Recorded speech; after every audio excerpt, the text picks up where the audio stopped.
Hi guys and welcome back. Today is going to be one of my specific hair tutorials that I talked about in my first hair tutorial, which was a lot more comprehensive, and I talked about a lot more as far as how I think through hair, how I design out the shapes, and a lot more information. So if you haven't seen that yet, it's a great place to get started, and I'll have a link right up in the card as well as in the description so you can check that video out. But this one, like I mentioned, is going to be specific to one hairstyle, and today we're going to do dreadlocks. I love drawing locks like this because they are such a unique texture and I'm able to think a lot more shape driven.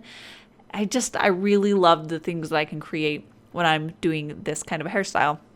But overall, it starts off with very similar steps to what I mentioned in my other video. You think through the shapes first that you want the overall hair to take. So I always start right at the scalp and right where it pulls away from the hair. But when you're doing dreadlocks, a great thing about it is that they have a lot of their own shape to them. So you'll see a lot. And I look up tons of reference for this. And every time that I do any type of hair, I look up reference so I can study how it actually behaves. But they have a lot of lift to them. So I had a lot of fun being able to create interesting shapes and gravity defying locks of hair like this. And that's something that I do on a regular basis. I do not like being tied down to what gravity wants hair to do, but I threw in a few of these smaller locks that would be lifting up a lot more, and then the thicker they are, the heavier they'll be, so the more they'll fall down and have weight to them. So a large part of designing the shapes that you'll create with these is very similar to any other type of hair. You think through how are they intertwining and how are they coming and going. So where is the beginning of the lock and where is the end of it? And when you think through that and you think the path that it's taking, you're able to think, how can I create more interesting shapes by twisting some underneath and some overlapping. So that's what I'm looking for. I start off with a general shape and I start putting down locks of hair.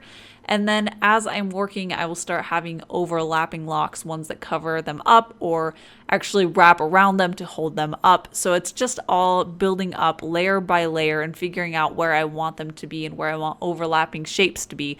And I also try to think about, okay, where is it going and how is it shaping that? So for that very first hairstyle that I was sketching out, I imagined that it was looping back behind her head into some sort of an updo.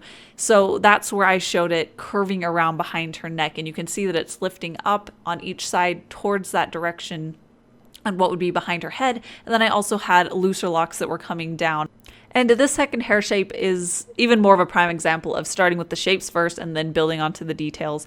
When I have updos like this, I do like to map out the shape a little bit more rigidly than when I'm doing downward hair, like the next hairstyle that I'm going to do. So this one, I figured out what shape and size I wanted her bun on top of her head to be. And then I started building up the locks on how they would create that shape.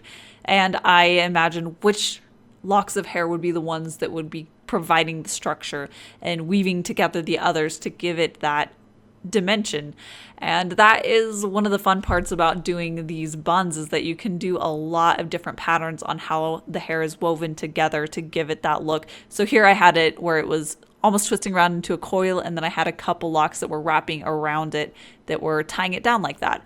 And one thing that I'm paying attention to here and pretty much any type of hair is I like to do sometimes these looser hairs that come off. So for these, there are some shorter locks of hair and ends of hair, but I look to make sure that they're varied enough, because there were a few that I did that were all going in the same direction in the same kind of way. So I had like 3 locks of hair in a row that were bending in the same way. So you don't want too many hairs that look like they are repeating itself. So you want variety, but you don't want it so that there's too many differences.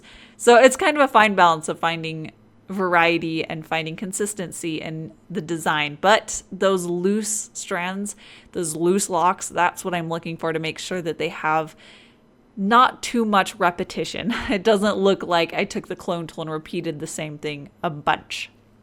And a little bit on the repetition is that I had straight locks right near her ears that were going just straight down, but in her bun I had them more curved. So because there wasn't just one of each of those types, it didn't look out of place and strange. There was enough that there was still more, there was still harmonious, but there was enough variety as well that it wasn't repetitive.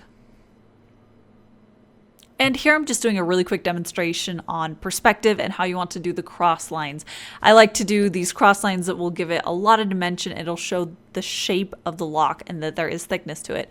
But you want to think through the perspective of it. So imagine where the eye line is going to be. Here, I was looking at it as if we were looking right at their eyes. Their eyes are level with our eyes. So anything above their eyes, we're looking up at, and anything below, we're looking down at. And it's a very slight because we would probably be relatively close to them. But it's a good thing to keep in mind. So as I think through that, I think about the ones that are above, the arcs will be arcing upward, and the shapes that will be defining it that are below that line will be arcing downward. And that immediately gives it a lot of great perspective, and it gives it the depth that it needs. So that's one thing that I'm thinking through, and I'm being more defining with the interlines within each lock. And I also showed how I like to do the cross sections within each lock. And it is pretty much gone now, but I will try to I actually do use an example of each of these in these hairstyles. But the first one is a very simple one where I just do a horizontal line that follows with the lock itself. So this one, like I said, it's simple. It's just from one side to the other. It's one that I can get a lot of variation and repetition with how I am spacing out the line work. So I like to do sometimes two thinner lines that are going across with one thicker line that's farther away and spaced out. So it's just a great one to get a lot of balance in your piece and look for fun ways to incorporate that.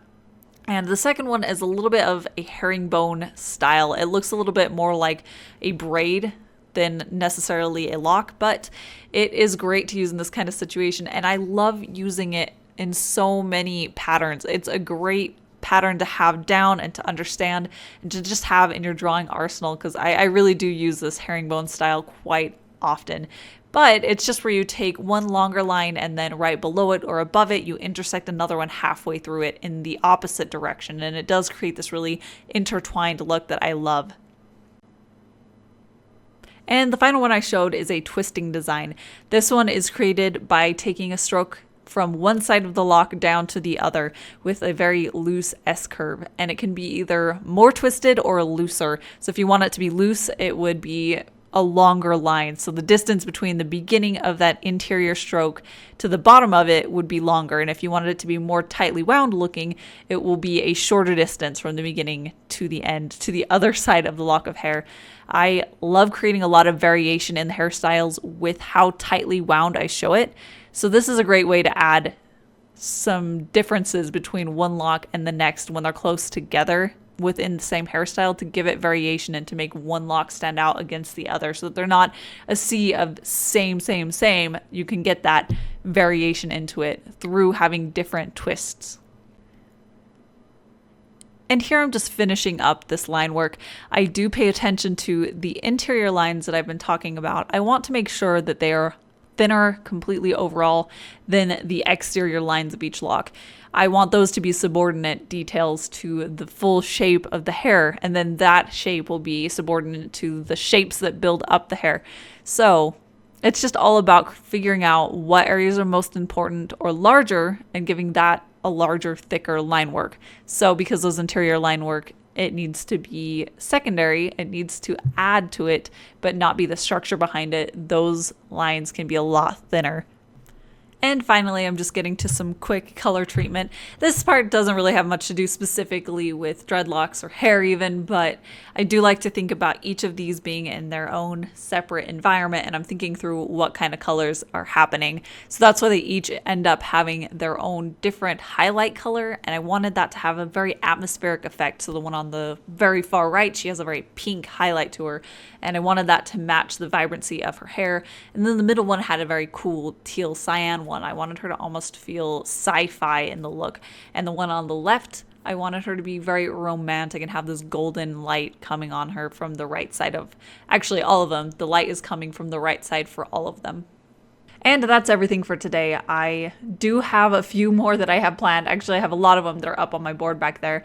but I will be getting to the men's hair hopefully the next time that I do a hair tutorial. But if you have any suggestions for specific types of tutorials like this, please let me know. I love being able to add more tutorials to my channel, things that are a little bit more specifically educational. So let me know. But I will see you guys in my next video. I post Tuesdays, Thursdays, and Saturdays. And if you want to support me, I do have a link down in the description as well as in my end card that'll take you to my art shop where you can buy originals, prints, buttons, lots of stuff. But that is pretty much it for today. So I will see you guys in my next video.